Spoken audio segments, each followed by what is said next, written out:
La China Eastern Airlines avait mis les petits plats dans les grands. Réservé à quelques 130 passagers, triés sur le volet, le premier vol commercial du C919 entre Shanghai et Pékin n'avait rien du trajet habituel sur la ligne la plus fréquentée de Chine.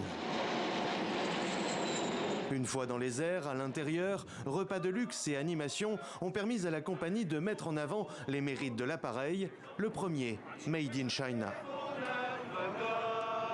Je prends des vols assez fréquemment et je pense que le siège du milieu est relativement spacieux avec un espacement confortable.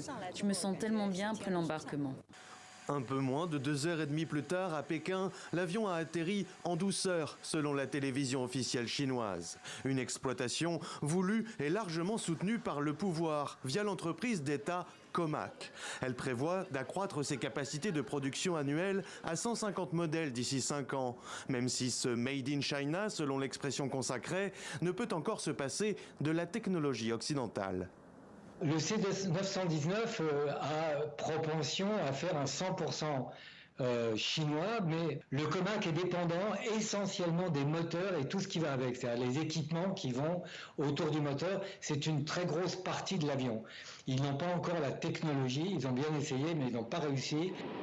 Avec le C919, la Chine espère bousculer le duopole Airbus-Boeing.